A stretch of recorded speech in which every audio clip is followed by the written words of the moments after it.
Super এইটে কোনো match না জিতেই বিশ্বকাপ মিশন শেষ করলো বাংলাদেশ। তবে গ্রুপ পর্যায়ে বাংলাদেশ যে 2 জয় সাথে 1 জয় অর্থাৎ 3 জয় নিয়ে বাংলাদেশ উঠেছিল সুপার এইটে। এই বাংলাদেশ কত টাকা আয় করলো এবারের বিশ্বকাপ থেকে?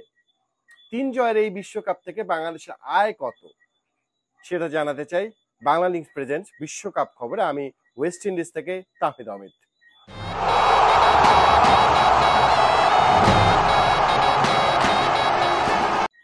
যেটা বলছিলাম, বাংলাদেশের বিশ্বকাপ মিশন কিন্তু অন্যতম সফল বলা যায় কাগজে কলমে। বাংলাদেশ 3টা ম্যাচ জিতেছে।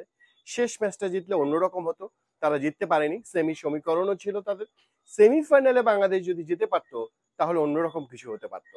আজকে 12.1 ওভারে 116 রান তুলতে হতো, পরে বৃষ্টির কারণে সমীকরণ বদলেছে, কিন্তু বাংলাদেশ শেষ পর্যন্ত পারেনি।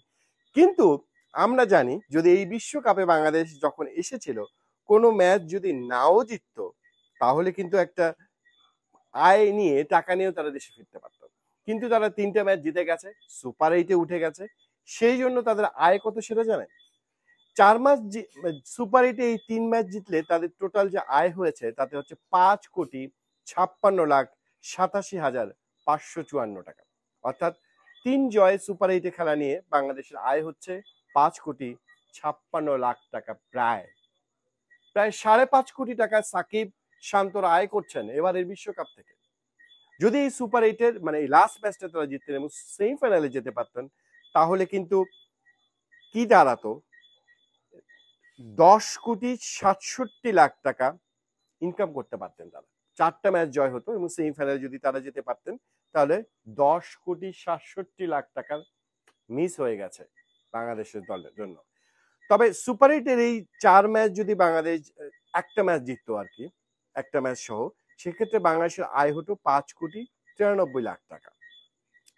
তবে মজার বিষয়, এবারে বিশ্বকাপে বাংলাদেশের সামনে এই সুযোগটা নেই একটা দলের। আমরা জানি চ্যাম্পিয়ন দল যে আয় করবে, সব থেকে বেশি আয় করার যে সুযোগটা থাকবে সেটা হচ্ছে 31,21,65,126 টাকা। এই আয়টা করতে পারবে সেই দল যারা সুপার এইট এই পর্যন্ত অপরাজিত থাকবে। তারপর চ্যাম্পিয়ন তো হতেই হবে। আপনি সেমিফাইনাল না ফাইনাল না জিতে তার চ্যাম্পিয়ন হতে পারবেন না।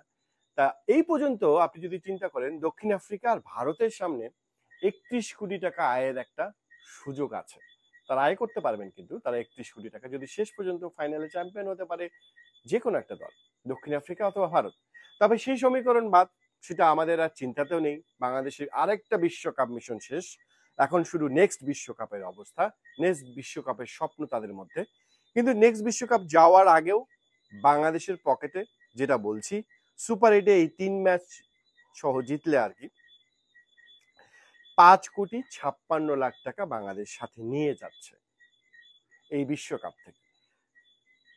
তারা বলবেন যে 3 ম্যাচ জিতেছেন, তারা 3 ম্যাচের অনেক সাফল্য, অনেক কিছু আসবে। সাকিব আল হাসান যেমন বলেছিলেন সুপার এইটের 2টা ম্যাচের সময় যে 6টা ম্যাচ বাংলাদেশ খেলেছে, 3টাতে জিতেছে, 3টাতে হেরেছে, 50% জয়।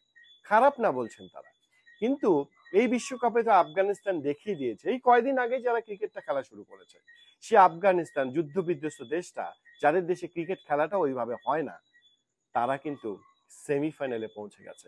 তাও আবার কোনো ওইভাবে ভাগ্য বা কোনো সমীকরণ নয়। তারা নিউজিল্যান্ডকে হারিয়েছে, তারা অস্ট্রেলিয়াকে হারিয়েছে এবং শেষটা বাংলাদেশকে হারিয়েই তারা সেমিফাইনালে গেছে। আপনি যুক্তরাষ্ট্রের কথা চিন্তা করুন কিংবা নেপালের কথা চিন্তা করুন, তারা যে ক্রিকেটটা ব্র্যান্ড অফ ক্রিকেট খেলেছে সবাই কিন্তু খুব প্রশংসা করিয়েছে। সেখানে বাংলাদেশের এই ক্রিকেট যে পারফরমেন্স তারা দেখিয়েছে তাতে আপনি হয়তোবা 3টা জয়ের কথা আসবে, হয়তোবা আপনি 7 ম্যাচে 3টা জয়ের কথা বলবেন যে পরিসংখ্যান বলছে আমাদের সেরা বিশ্বকাপ। সত্যি কি তাই? আধুনিক ক্রিকেটের সাথে বাংলাদেশ কতটুকু এগিয়েছে? 5.5 কোটি টাকা আয় হয়েছে, ক্রিকেট বোর্ডের আরেকটু আয় হলো, 900 কোটি টাকার সাথে আরো কিছু টাকা যোগ হলো। কিন্তু টাকাই কি সব?